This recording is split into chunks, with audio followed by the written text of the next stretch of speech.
The war had been going on for so long that nobody could remember how it started. The Vakreen and the Zorro had been fighting each other for 347 years. Entire generations had been born, lived, and died knowing nothing but war. Children grew up learning battle tactics instead of art. Factories built weapons instead of homes. Every resource, every thought, every dream was consumed by the endless conflict. Commander Kelvin stood on the bridge of his warship, watching another battle begin. He had seen this same scene 1,000 times before. The enemy ships moved in predictable patterns. His own forces responded with equally predictable tactics. They would fight for hours. Many would die and nothing would change. Tomorrow they would do it all again. Kelvin was tired. Not just physically tired, though he was that too. He was tired in his soul. He wondered sometimes, late at night when he was alone, what the point of it all was, but he never said these thoughts out loud. To question the war was to question everything his people believed in. So he kept fighting, kept following orders, kept watching young soldiers die for a cause nobody could clearly explain anymore. Across the battlefield, High Marshal Threx commanded the Zorro forces. She was equally tired, equally trapped. Her people valued patience and careful planning. They had been planning this war for centuries, and the plans had become more important than the reasons behind them. The war had become a machine that fed itself, requiring constant sacrifice but producing nothing of value. Then something unexpected happened. A small ship appeared in the middle of the battle zone.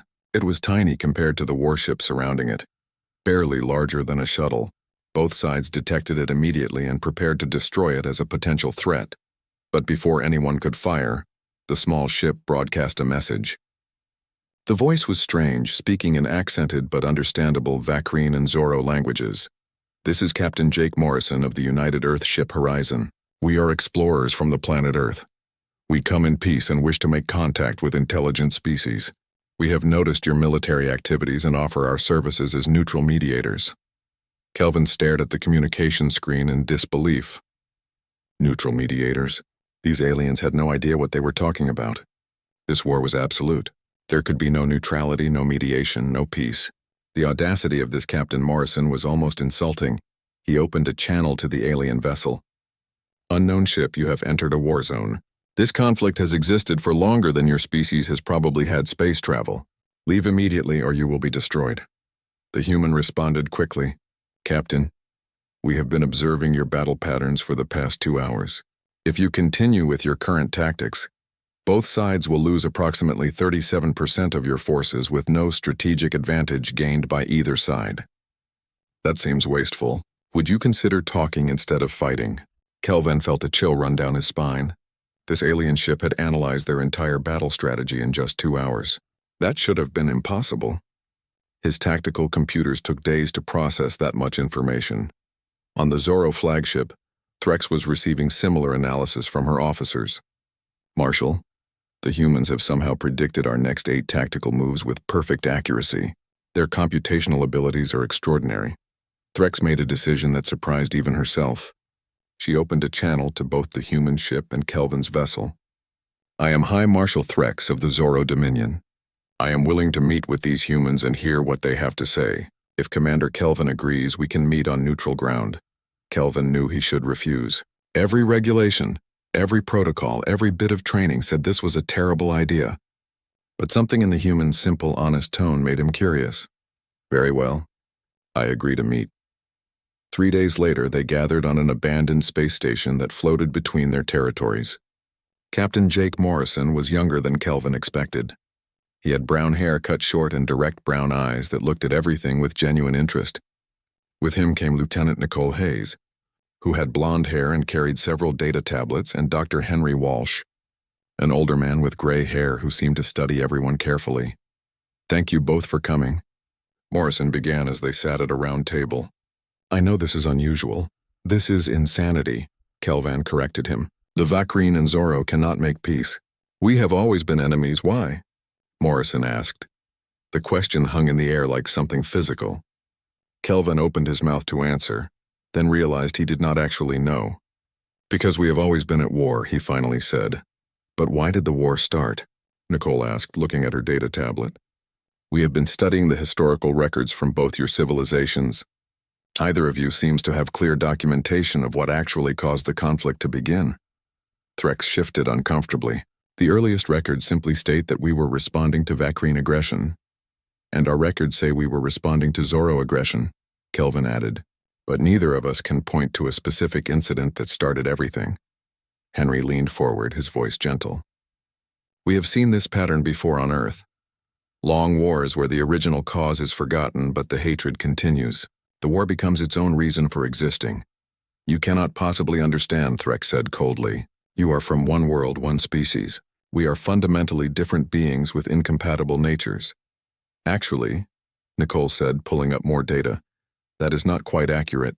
We have analyzed your biological profiles, your cultural practices, your environmental preferences. You are remarkably similar.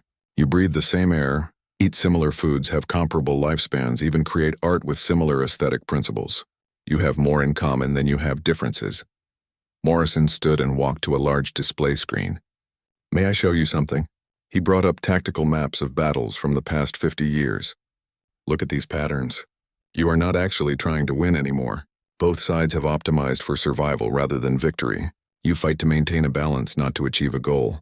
That is because total victory would require unacceptable losses, Kelvin argued. Exactly, Morrison said. So you are trapped. Neither side can win, neither side can lose, and neither side can stop. You have created a perfect machine for producing death while achieving nothing. The words stung because they were true. Kelvin had known it for years, but had never allowed himself to think it clearly. What are you proposing? Threx asked carefully. Morrison smiled. What if you both just stopped fighting? What if you chose peace instead? The simplicity of it was almost offensive. Kelvin felt anger rising. You understand nothing, human. The honor of my people. The sacrifices we have made. The blood debt that exists between our civilizations. You cannot simply erase that. We are not asking you to erase it, Henry said quietly. We are asking you to move beyond it. There is a difference between forgetting and forgiving. Between holding on to pain and choosing to heal. Our people would never accept peace, Threx said. But her voice lacked conviction. Your people are exhausted, Nicole countered. We have been monitoring your public communications. There are growing peace movements on both your worlds. People who are tired of war and ready for something different. They just need their leaders to be brave enough to give them permission to stop fighting. Morrison sat back down. Give us 2 weeks. Let us study your conflict more thoroughly. If we cannot find a viable path to peace, we will leave and never bother you again. But if we can show you a way forward, you owe it to your people to at least consider it. Kelvin and Threx looked at each other across the table. For the first time in their lives, they shared something beyond enmity. They shared uncertainty, hope, and fear all mixed together. 2 weeks, Kelvin agreed. 2 weeks, Threx echoed. As they left the station to return to their respective fleets, both commanders felt something they had not experienced in a very long time. They felt hope, fragile and frightening, that perhaps the endless war did not have to be endless after all. The human ship Horizon quickly transformed the abandoned space station into a working research facility. Commander Kelvan watched the security feeds with growing amazement. The humans worked without stopping, but they did it in shifts. When one team rested, another took over. The work never paused. They have been working for 20 hours straight, his intelligence officer reported. Their efficiency is remarkable. They divide their tasks by specialty, but train everyone to do multiple jobs. When one person needs rest, someone else steps in without any loss of progress. High Marshal Threx observed similar activities from her flagship. She called her senior officers together to discuss what they were seeing. The humans operate like a collective organism, but they maintain individual identity. Each person has their own role, yet they work together seamlessly. I have never seen such coordination. Down on the station, Dr. Henry Walsh was meeting with Vacrine historians. He sat across from archivist Lena, an elderly Vacrine woman who had spent her life studying her people's past. She was suspicious of this human at first, but his genuine curiosity slowly won her over. Tell me about Vacrine culture, Henry asked. What do your people value most? Lena considered the question. We value honor above everything else. To retreat from battle is to diminish yourself. To surrender is to lose all worth. We believe that strength and courage define a person's character. Henry nodded thoughtfully. We had similar cultures on Earth.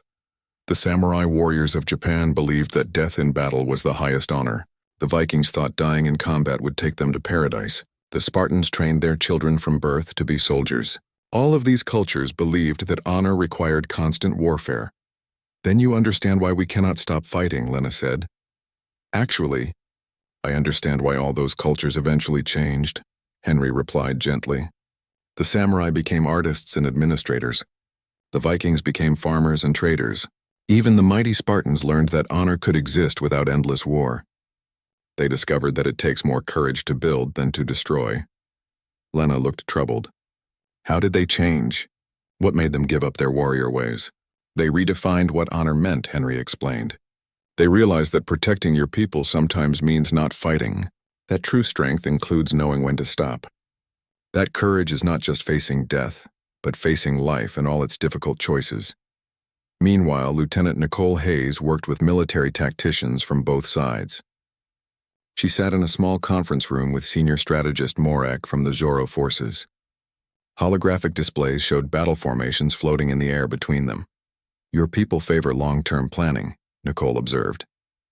You are willing to wait months or even years to spring the perfect trap. You value patience and careful preparation. That is correct, Morak confirmed.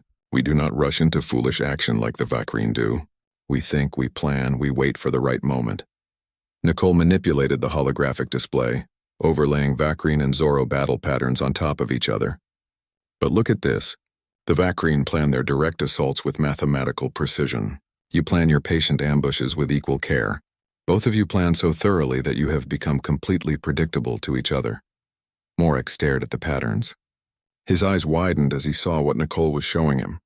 We are countering moves they have not made yet because we know they will make them. And they are doing the same to you, Nicole said. You are both so good at warfare that you have created a perfect stalemate. Neither of you can win because you both know exactly what the other will do. You have built a machine that produces death efficiently, but achieves nothing else. On another part of the station, Dr. Lisa Morgan was making a shocking discovery. She was a xenobiologist, a scientist who studied alien life forms. She had been analyzing genetic samples from both the Vakreen and Zorro, with the help of their medical officers. Dr. Volmus, she said to her Vakreen counterpart, look at these genetic markers. Your immune system shows remarkable similarities to Zorro biology. Do you know what this suggests? That we evolved under similar environmental conditions? Volmus offered. More than that, Lisa said excitedly. These trace genetic markers indicate that your species shared a common ancestor millions of years ago. You are not just similar species. You are literally related. You are distant cousins. The news spread through both command structures like electricity through water. Commander Kelvan called an emergency meeting with his senior officers. Everyone looked shaken and confused. The humans claim we are related to the Zorro? His science officer asked. That contradicts everything we have been taught about our origins. Religious texts are not scientific documents, Kelvin said quietly. The genetic evidence is clear. What does this mean for our war? Nobody had an answer. If they were related to their ancient enemy, then what did that make the war? A family conflict that had lasted centuries? The thought was disturbing. On the Zorro flagship, High Marshal Threx dealt with similar chaos among her officers. They argued loudly, their careful composure broken by the revelation. If we share ancestry with the Vakreen, then perhaps the war is unjustified, one officer suggested. The war is still the war, Threx said firmly. Genetic relationship does not erase 3 centuries of conflict. It does not bring back the dead or repair the damage. But even as she spoke, she felt uncertainty creeping into her thoughts. Everything she had believed about the natural enmity between their species was suddenly questionable. At the end of the first week, Captain Morrison called another meeting. This time he brought graphs, charts, and computer projections that made both commanders deeply uncomfortable. We have run simulations, Morrison explained. If your war continues at the current pace, both civilizations will be extinct in approximately 200 years. Possibly less. Impossible, Kelvin protested. We have vast populations across multiple star systems. Populations that are shrinking, Nicole countered. Your birth rates have been declining for decades. Too many young people dying in the war. Too many resources devoted to military production instead of civilian needs. Your economies are slowly collapsing under the strain. She displayed population graphs, economic models, and resource depletion curves. The data painted a grim picture. Both civilizations were in a slow spiral toward extinction, so gradual that nobody had noticed it happening. But there is another possibility, Morrison said, changing the display. This is a projection of what happens if you stop fighting. Immediate reallocation of military resources to civilian needs. Population recovery, economic growth, technological advancement. Within one generation, both your civilizations could be thriving instead of dying. At what cost? A Vacrine officer demanded. At the cost of our honor? At the cost of your pride, Henry said gently. Honor and pride are not the same thing. Honor is keeping your word, protecting your people, standing up for what is right. Pride is refusing to admit when you are wrong. The room fell into uncomfortable silence. Even if we believed all of this, Threx said slowly, how would peace even work? We cannot simply forget 300 years of warfare. The hatred runs too deep. You do not have to forget, Morrison replied. You have to forgive, and that begins with understanding. Over the next several days, the humans did something that seemed impossible. They brought together soldiers from both sides who had fought in the same battles. Veterans who had spent years trying to kill each other now sat in the same rooms, with human psychologists helping them talk to each other. The first meetings were tense and hostile. Old hatreds died hard, but slowly something unexpected began to happen. The soldiers started to see each other not as monsters but as mirrors. They had the same nightmares. They carried the same scars. They felt the same exhaustion with endless war. A Vacrine sergeant named Colvin sat across from a Zoro soldier named Vesh. They had both fought at the Battle of Crimson Nebula, one of the bloodiest engagements in recent history. I remember you, Colvin said slowly. You led the counterattack that broke through our defensive line, and you commanded the retreat that saved your forces from complete destruction, Vesh replied. It was a brilliant tactical move. I respected it even as I cursed it. They talked for hours. They shared stories of friends who had died, of fear and courage, of the strange brotherhood that exists between soldiers even on opposite sides. By the end of their conversation, they were not friends. But they were no longer enemies either. They were simply two tired warriors who wanted the killing to stop. Similar conversations happened throughout the station. The humans facilitated but never forced. They simply created spaces where understanding could grow naturally. On the 13th day, Morrison requested a final meeting with Kelvin and Threx. When they arrived, they found him surrounded by documents and data displays. We have completed our analysis, Morrison said. We have a proposal. It is not perfect and it will require hard work from everyone, but we believe it can work. He presented a comprehensive peace framework, gradual reduction of military forces, shared economic zones where both species could trade freely, cultural exchange programs, joint governance of disputed territories, and most importantly, human observers to verify that both sides followed the agreement. This addresses the practical concerns of both sides, Nicole explained. Territory, resources, security. But more than that, it gives you both a way. Commander Kelvin stood before the holographic projection of the Vacrine High Council. The faces of his civilization's leaders looked down at him from across the light years that separated them. Their expressions ranged from curiosity to barely concealed anger. Counselor Draven spoke first, his voice cold and sharp. You are telling us that we should simply end the war because some unknown alien suggests it? 347 years of sacrifice and you think we can just stop? That is not what I am saying, Kelvin replied carefully. The humans have provided evidence that continuing the war will lead to our extinction.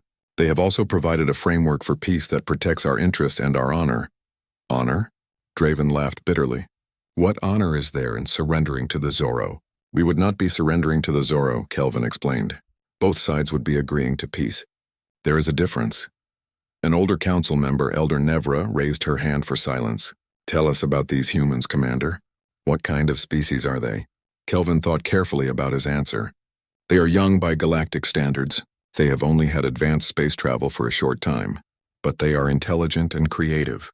They see problems from angles we never considered because they are not trapped in our old patterns of thinking. He pulled up the data the humans had compiled. Look at this analysis. They found historical records that we had forgotten or hidden. 400 years ago, before the war began, our species and the Zoro were preparing to work together on joint mining operations. Then a rogue Vakrine military commander attacked a Zoro ship without authorization. He wanted to start a war to increase his own power and funding. The council chamber erupted in angry voices. Impossible.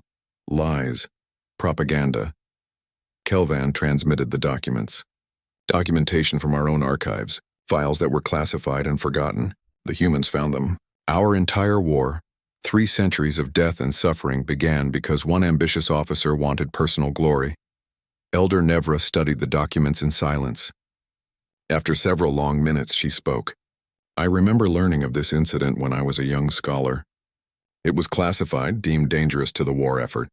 You are saying the humans discovered what we chose to forget? Yes, Elder, they showed us the truth we buried. Our war has no noble beginning. It has no clear purpose. It exists only because we have chosen to continue it. The council debated for hours. Some members argued for continuing the war out of pure stubbornness. Others saw the logic in the human proposal but feared what their people would think. A few began to see that peace was not just desirable, but necessary for survival. On the Zoro homeworld, High Marshal Threx faced a similar tribunal. The Dominion Council sat in their traditional circular arrangement, each member representing a different region of their civilization. Their questions were pointed and skeptical. These humans are naive, Patriarch Zorvan declared. They have barely left their own solar system. What can they possibly teach us about warfare and peace? Perhaps that not all problems require military solutions, Threx replied. She had spent many sleepless nights studying the human proposal. The evidence was overwhelming and undeniable. We are not winning this war. Neither of us is. We are both losing slowly. Matriarch Sylvan leaned forward. You sound convinced by their arguments, Marshal. I am convinced by their evidence, Threx corrected. Look at these economic projections. Our civilization will collapse within 200 years if we maintain current military spending. We are depleting our resources, losing our population, stagnating our technology. We are in a death spiral. She displayed the data on a large screen, population graphs showing steady decline, economic models predicting inevitable collapse, resource depletion charts that painted a grim future. The numbers did not lie. Then we must defeat the Vakrine before that happens, Zorvan insisted. We have been trying for 347 years, Threx said flatly. The humans ran simulations of every possible military scenario. We cannot win without destroying ourselves in the process. Every path to military victory leads to mutual extinction. She pulled up the battle simulations. Thousands of scenarios, all showing the same results. Stalemate, mutual destruction, Pyrrhic victories that left both sides weaker than before. Only one scenario showed both civilizations surviving and thriving. Only one showed a positive future. Peace, Threx said simply. Cooperation, mutual benefit. It is the only path forward that does not lead to our extinction. And you trust these humans? Sylvan asked carefully. I trust their mathematics. I trust their analysis. And yes, I trust their genuine desire to help. They gain nothing material from our peace except the knowledge that they helped. That kind of altruism is rare in the galaxy. The Dominion Council debated for 3 full days. Arguments raged through military channels, civilian forums, and public media.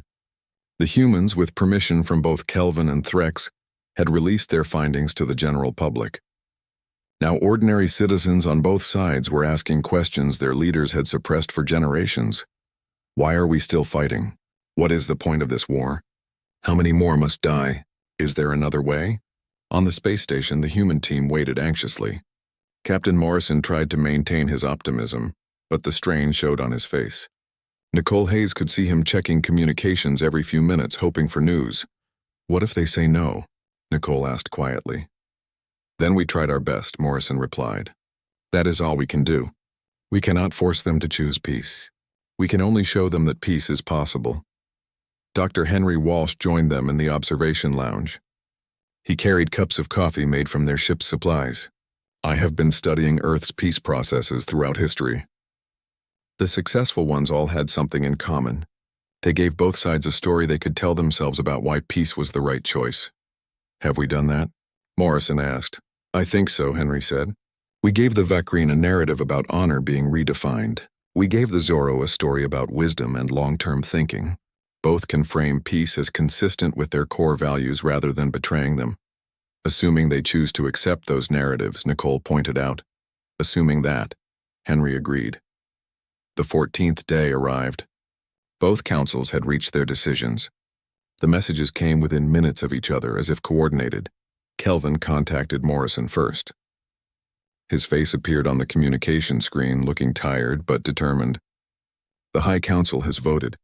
By a narrow margin, they have authorized me to proceed with peace negotiations. But there are conditions. What conditions? Morrison asked, trying to keep his voice steady. We need guarantees, security protocols, verification systems. We cannot simply trust the Zorro to honor any agreement without oversight. Fair enough, Morrison said. What else? Kelvin hesitated, then continued. We need the humans to remain involved, as mediators, observers, peacekeepers, whatever you are willing to be. We do not trust each other yet, but somehow we both trust you.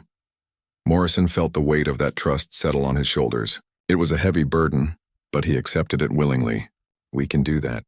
We will help you build trust until you no longer need us. Threx's message arrived moments later with nearly identical conditions. Her people also wanted human oversight and participation in the peace process. Both civilizations, ancient enemies for centuries, were now willing to trust a species they had known for only 2 weeks. The next morning, Morrison called a meeting on the station. Kelvin and Threx arrived together, which would have been unthinkable just days before. They sat at the same table where they had first met, but the atmosphere was different now. There was still tension, still uncertainty, but also something new. Hope. Our people have agreed to peace negotiations, Kelvin said formally, as have mine. Threx added. But this is just the beginning, Kelvin continued. The hard work starts now, Morrison nodded. We understand. Peace treaties are easy compared to building actual peace. That takes time, effort, and patience from everyone. How long will this take? Threx asked, Henry answered. Based on Earth's experience, anywhere from months to years. The legal framework can be completed relatively quickly. Building trust and changing hearts takes much longer. We have centuries of hatred to overcome, Kelvin said quietly. No, Nicole corrected gently. You have centuries of fear and misunderstanding to overcome. Hatred is learned. It can be unlearned. Fear can be replaced with familiarity. Misunderstanding can be corrected with knowledge. She pulled up a schedule the humans had prepared. We propose a phased approach. First, establish formal communication channels and basic protocols. Second, begin small joint projects that benefit both sides. Third, expand cooperation gradually. Fourth, work toward full peace treaty. Each phase builds trust for the next. Morrison added, and throughout all of this, we will be here. We will mediate disputes, verify compliance, and help both sides navigate the difficult moments. Because there will be difficult moments. Peace is not a straight path. Threx looked at Kelvin across the table. For the first time, she spoke to him directly rather than through the humans. Commander, I want you to know that I am sincere in this effort. My people are tired of war. If there is a way forward, I will work to find it. Kelvin met her eyes. I believe you, Marshal, and I offer the same sincerity. This will not be easy. Our people have deep wounds. But perhaps it is time to stop inflicting new ones and begin healing. The next 3 weeks were the most challenging of Jake Morrison's life. The space station that had been abandoned for decades now bustled with constant activity. Diplomats, military officers, legal experts, scientists, and journalists from both civilizations filled every available space. The noise alone was overwhelming. Vacrine voices mixed with Zorro communication clicks, all filtered through translation devices that sometimes struggled to keep up. Nicole Hayes managed the territorial negotiations. She sat in a conference room for hours each day, mediating between representatives who had spent their entire lives seeing each other as enemies. The discussions were difficult and often heated. This star system belongs to the Vacrine by right of historical claim, Ambassador Torvin insisted.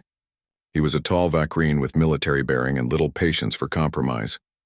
Historical claim means nothing when that history includes 3 centuries of warfare, Envoy Krell countered. She was a Zorro diplomat known for her sharp intellect and sharper tongue. We have occupied that system for the past 70 years. Possession is what matters. Nicole raised her hand for silence. Let me offer a different perspective. You are both arguing about ownership when the real issue is something else. Ambassador Torvin, your people want that system because abandoning it would appear weak. Envoy Krell, your people want it because giving it up would seem like a strategic vulnerability. Am I correct? Both diplomats looked surprised but nodded slowly. Then let us address those real concerns instead of fighting over symbols, Nicole continued. What if we create jointly governed territories? Neither side owns them exclusively, but both benefit from them. No one loses face and everyone gains security. She pulled up maps showing how disputed territories could be divided into 3 categories.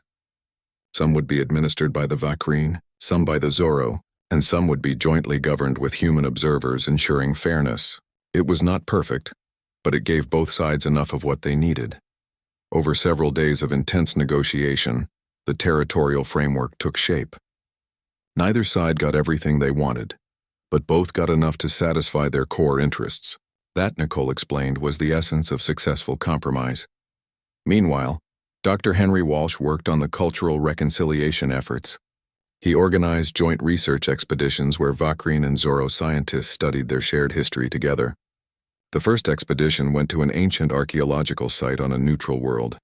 Dr. Volmus, the Vakreen medical officer, worked alongside Dr. Saren, a Zorro geneticist.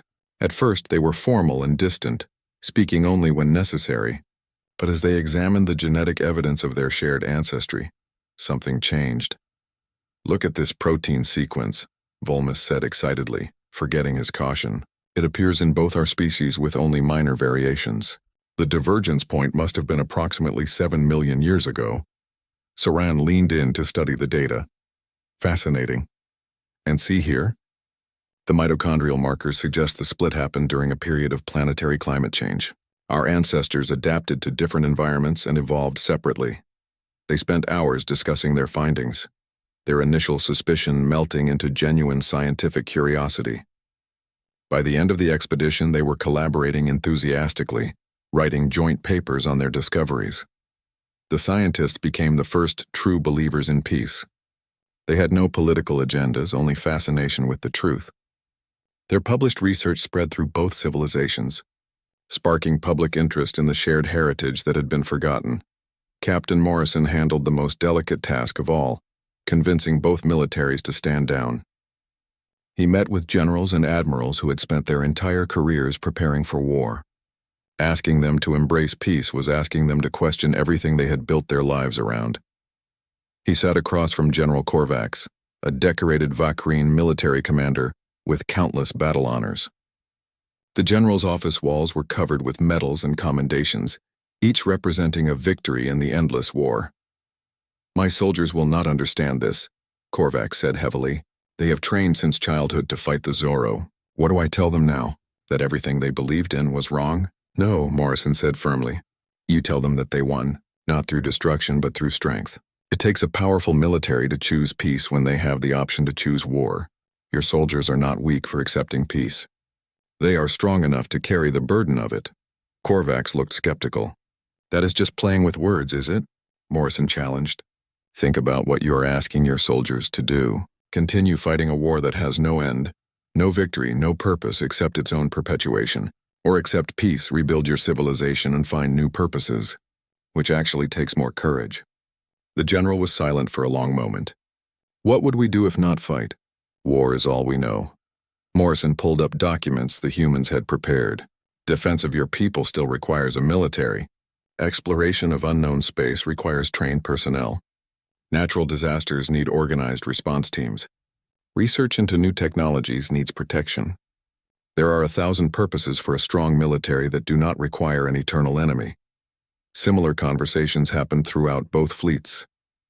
The humans helped military leaders from both sides develop new mission statements: defense rather than offense, exploration rather than conquest, protection rather than destruction. They found ways for warriors to remain warriors without requiring someone to kill. The prisoner exchanges were the most emotionally difficult part of the process. Both sides held prisoners of war, some captured decades ago. Both had legitimate grievances about treatment, about atrocities committed, about pain that could never be fully repaid. Nicole proposed a truth and reconciliation process based on Earth models. Not perfect justice, but acknowledgement of harm without endless cycles of revenge. It was imperfect, but it provided a path forward. We had similar situations on Earth, Henry explained to a joint session of both sides. Places where the harm was so great that traditional justice seemed impossible. South Africa after apartheid, Rwanda after genocide, Northern Ireland after decades of violence. None of these situations were resolved perfectly, but they were resolved. How? Threx asked. How do you forgive the unforgivable? You do not have to forgive, Henry said gently. You have to accept that revenge will not heal the wounds. You have to choose whether you want justice or you want peace, because sometimes you cannot have both. And you have to decide which future you want to build. They established a joint commission to investigate war crimes from both sides. Human observers would ensure the process remained fair and balanced. It would take years, perhaps decades, but it gave structure to accountability without requiring immediate retribution. The economic integration happened more smoothly than anyone expected. When they stopped focusing on killing each other and started looking at mutual benefit, obvious opportunities appeared. A Vacrine economist named Yellen met with her Zoro counterpart, Prixis. They spread financial projections across a conference table, studying the numbers with professional interest. We have significant overcapacity in agricultural production, Yellen noted. Our farming worlds produce far more food than our population needs, but we maintain the excess for military security reasons. We have the opposite situation, Prixis replied. Our agricultural sector is underdeveloped because we focused resources on industrial military production. We have manufacturing capacity you need, and you have food resources we need. So we trade, Yellen said simply. It benefits both our economies. So we trade, Prixis agreed. Within a week, they had outlined trade agreements that would benefit both civilizations enormously. The humans helped structure the deals to ensure fairness and prevent either side from exploiting the other. Economic interdependence, Nicole explained, would help ensure that peace remained profitable for everyone. By the end of 3 weeks, they had assembled a comprehensive peace treaty. It was hundreds of pages long and addressed everything anyone could think of. Territorial divisions and trade agreements, prisoner releases and war crime investigations, military restructuring and joint security protocols, cultural exchanges and educational programs, environmental protections and technology sharing. Morrison presented the completed treaty to Kelvin and Threx in a private meeting. The three of them had spent so much time together over the past weeks that formality had faded.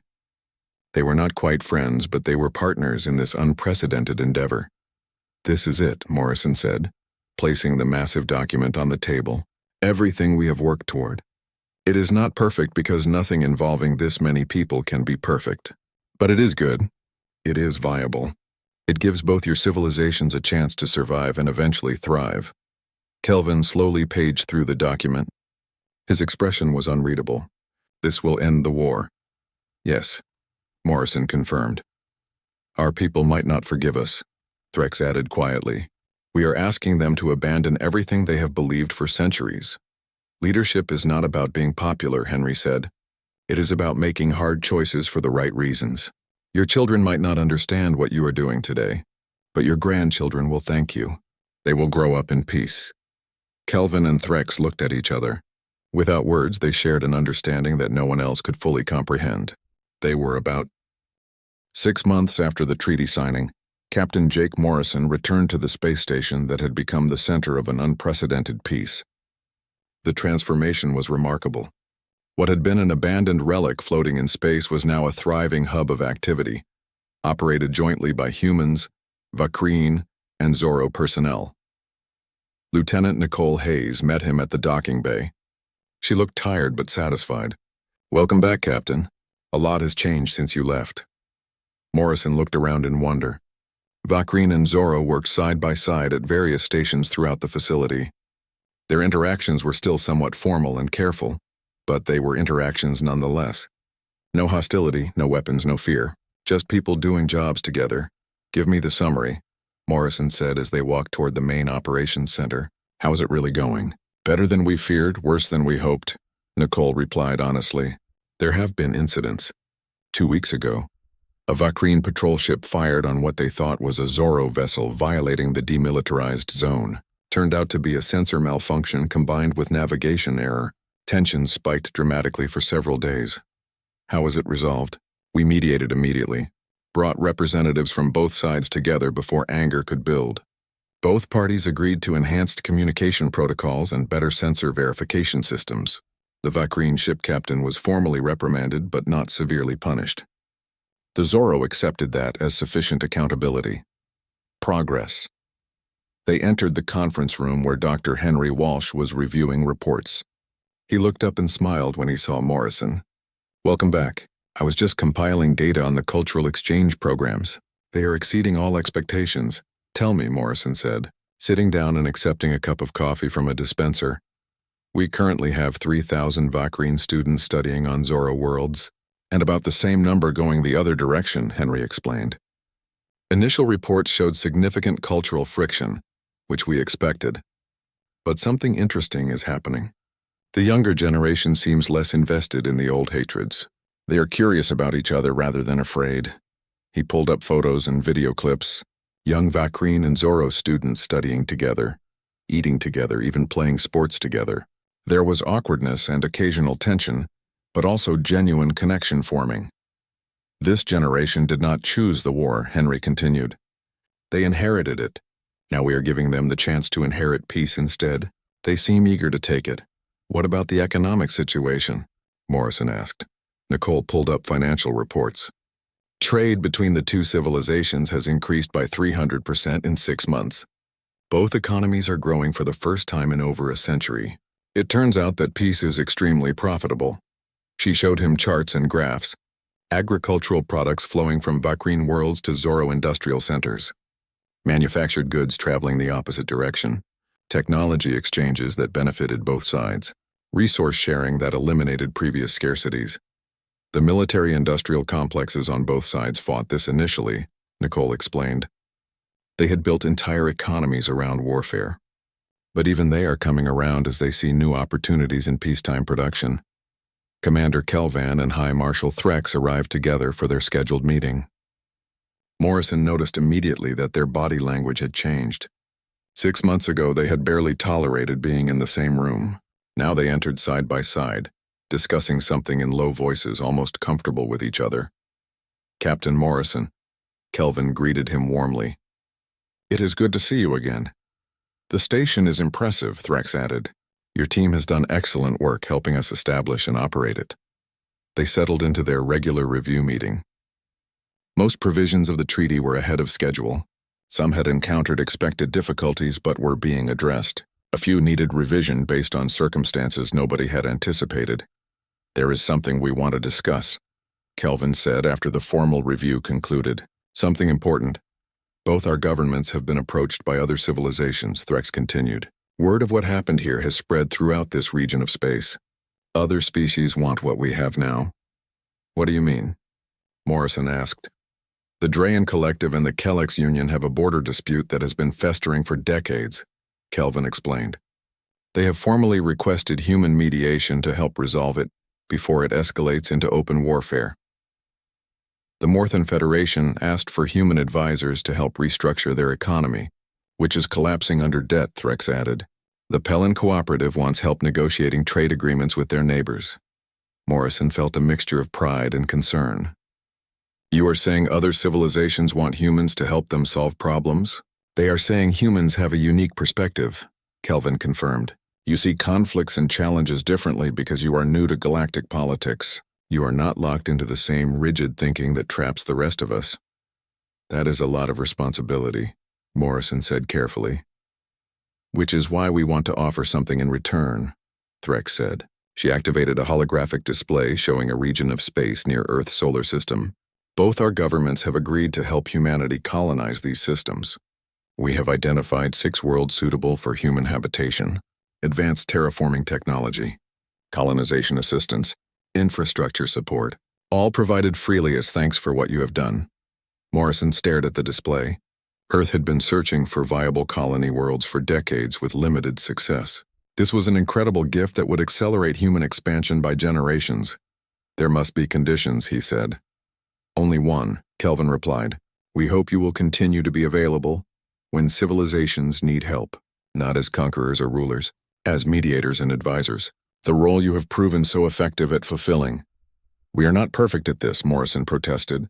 "Earth still has conflicts of our own. We make mistakes, which gives you credibility," Henry interjected. "We know how hard peace is because we struggle with it ourselves. That makes us trustworthy in ways a civilization that has never known conflict would not be." Morrison thought about Earth's long, bloody history, the countless wars that had shaped human civilization. World War I and II, regional conflicts that had raged for generations, the hard lessons learned about reconciliation, justice, and forgiveness. "I will need to consult with Earth Command," Morrison said finally. "But personally, I think we should consider it. We proved we can help. Maybe that is our purpose in the galactic community. Maybe we are meant to be the peacemakers." The meeting concluded with agreements to continue monitoring the Vakreen-Zoro peace and to explore the possibility of human assistance to other civilizations.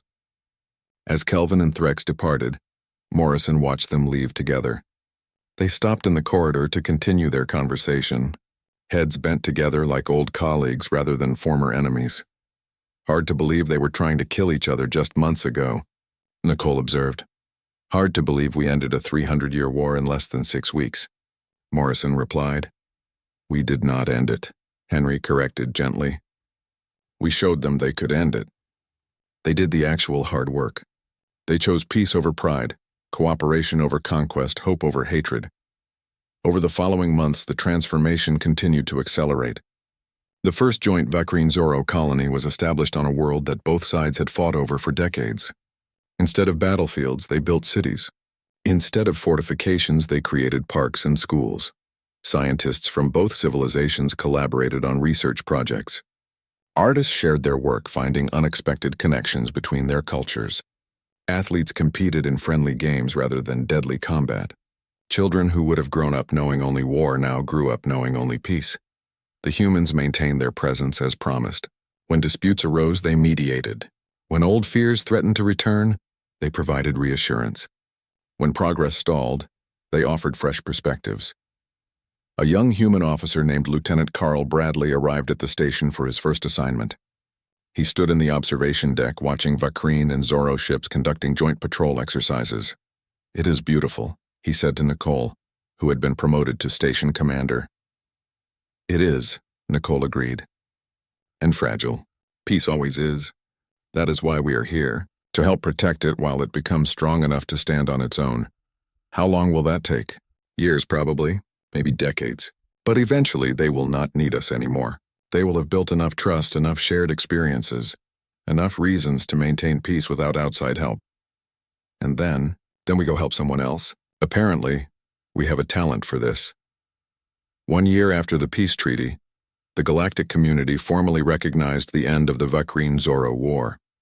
It was news across dozens of civilizations. A conflict that had seemed eternal had ended not through military victory but through the intervention of a young species that refused to accept that some wars were inevitable. Morrison attended the ceremony on the Vakreen homeworld, then an identical ceremony on the Zoro homeworld the following day. Both events were remarkably similar. Grateful populations celebrating peace, memorials honoring those who had died in the war, hope for a better future. At the Vakreen ceremony, an elderly woman approached Morrison. Her name was Sovala. She walked with difficulty, her body bearing the scars of 70 years of military service. 10 years had passed since Captain Jake Morrison first encountered the Vakreen and Zoro locked in their endless war. Now Admiral Morrison commanded a fleet of diplomatic vessels that traveled throughout known space, bringing human mediation and conflict resolution to civilizations that needed it. The Unity dropped out of faster-than-light travel near the Viridian cluster, where a brutal civil war had been raging for 40 years. Morrison stood on the bridge, studying the tactical displays that showed 3 separate factions fighting each other in a complicated 3-way conflict. Commander Lisa Grant stood beside him, reviewing intelligence reports. "The situation here is more complex than the Vakreen-Zoro War. 3 factions instead of 2, with overlapping territorial claims and conflicting ideologies. Religious differences are mixed with resource disputes and old family feuds. It is a mess. All conflicts look impossible until you start working on them," Morrison replied. The Vakreen-Zoro War looked impossible too. 3 centuries of hatred, everyone said it could never end. But it did. He called his senior staff together for a planning session. The team included diplomats, military strategists, cultural specialists, and psychologists. Each brought different expertise to the challenge ahead. Dr. Henry Walsh, now Chief Cultural Advisor for the diplomatic fleet, spread holographic displays across the conference table. I have been studying the Viridian conflict for the past month.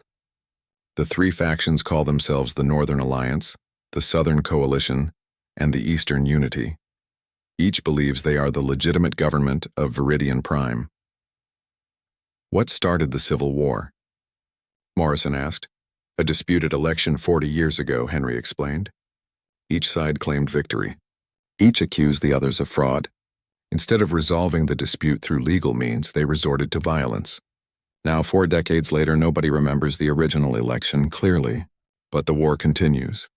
Nicole Hayes, now Morrison's second-in-command, pulled up economic data. The war is destroying their civilization. Their population has declined by 30%. Their infrastructure is collapsing. Food production has dropped to dangerous levels. If this continues another decade, Viridian civilization may not survive. So they need peace but do not know how to achieve it, Morrison said. That sounds familiar. The Unity established contact with all three factions simultaneously. Morrison's message was simple and direct. We are humans from Earth. We helped end the Vakrin-Joro War and have successfully mediated several other conflicts. We offer our services freely to help you find a path to peace.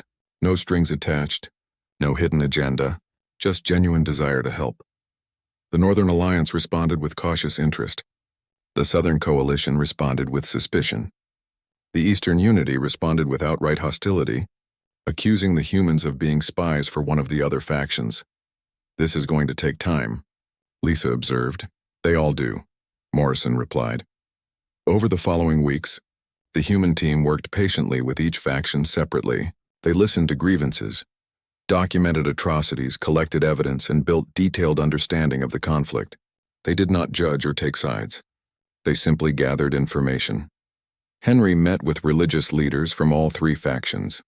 He sat in temples, shrines, and sacred spaces, listening to how each group understood their faith and their conflict. He discovered that the religious differences they thought divided them were actually minor variations on shared beliefs. The hatred came not from theology, but from decades of violence that had been justified using religious language.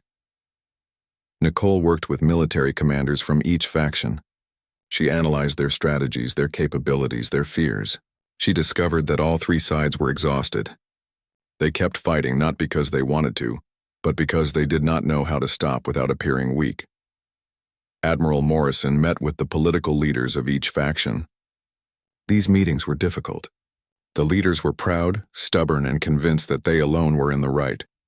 But slowly, carefully, Morrison began to build relationships with them. He did not try to convince them they were wrong. He simply asked questions that made them think. What do you want for your people? He would ask. Not what do you want to win, but what do you want for your people's future?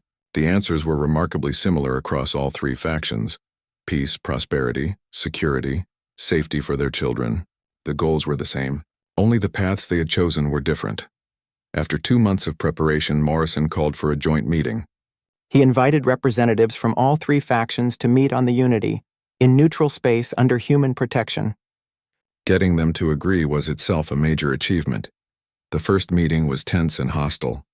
Leaders who had spent decades trying to kill each other now sat in the same room. Old hatreds boiled just beneath the surface. Several times, arguments threatened to explode into violence. But the humans maintained control. They enforced strict protocols. No weapons. No interruptions. Each side would be heard completely before others could respond. Any violation of these rules would end the meeting immediately. Slowly, painfully, communication began. At first, it was just accusations and counter-accusations, each side listing grievances against the others, each demanding justice for past wrongs, each insisting they were the victims and the others were aggressors. The humans listened to everything. They documented every claim. They verified what could be verified and noted what could not.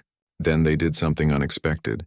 They showed all three factions that they were saying essentially the same things.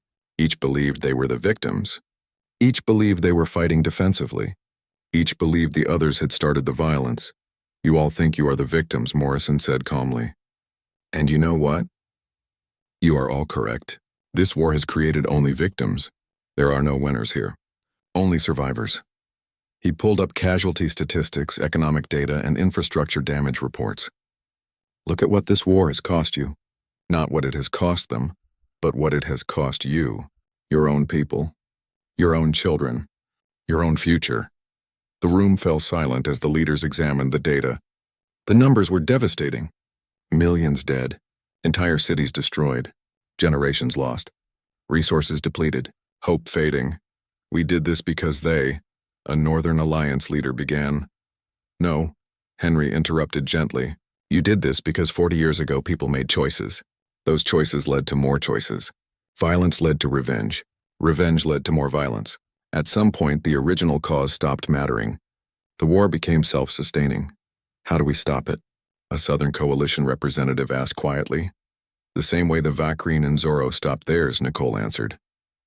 By choosing to. By deciding that peace is worth more than victory. By being brave enough to compromise. Over the next several weeks, the humans facilitated intensive negotiations. They used every technique they had developed over the past decade. They separated positions from interests. They identified common ground. They proposed creative solutions that addressed everyone's core needs. The breakthrough came from an unexpected source. A young Viridian woman named Kalara attended one of the negotiating sessions as a junior aide to the Eastern Unity delegation. During a break, she approached Morrison privately. Admiral, may I ask you something? She said nervously. Of course, Morrison replied. Why do you care? She asked. Why do humans spend so much time and effort helping aliens solve their problems? What do you gain from this? Morrison thought about his answer carefully. Honestly, we gain the knowledge that we helped, that we made a small part of the universe better than we found it. That is enough for us. But there must be more, Kalara insisted. Some strategic advantage, some hidden benefit. There is not, Morrison said simply. We help because we can. Because we have learned hard lessons on Earth about the cost of endless conflict. Because we believe that peace is always worth working toward. And because when we see people suffering, we want to help ease that suffering. Kalara looked skeptical. That seems too idealistic to be real.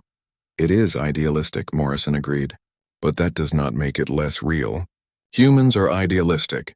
We believe things can be better than they are. We believe people can change. We believe peace is possible even when everyone says it is not. Sometimes our idealism is naive. Sometimes it fails. But sometimes, like with the Vakreen and Zorro, it works. Kalara returned to her delegation deep in thought. That evening, she spoke up during the negotiations for the first time. She addressed all three factions with quiet passion. We have been fighting my entire life. I am 32 years old and I have never known peace. My parents died in this war. My brother died in this war. My friends have died in this war. And for what? So that we can argue about an election that happened before I was born. She looked around the room at the older leaders. You're all fighting for principles and pride and history. But what about the future? What about my generation? What about the children who will come after us? Do we not deserve a chance to live without war? Her words hung in the air. The old leaders looked uncomfortable, forced to confront the cost of their stubbornness. That speech changed something. The negotiations gained new urgency. Leaders who had been rigid began to show flexibility. Compromises that had seemed impossible became merely difficult. The humans proposed a federal solution. Each faction would govern its own region with significant autonomy. A weak central government,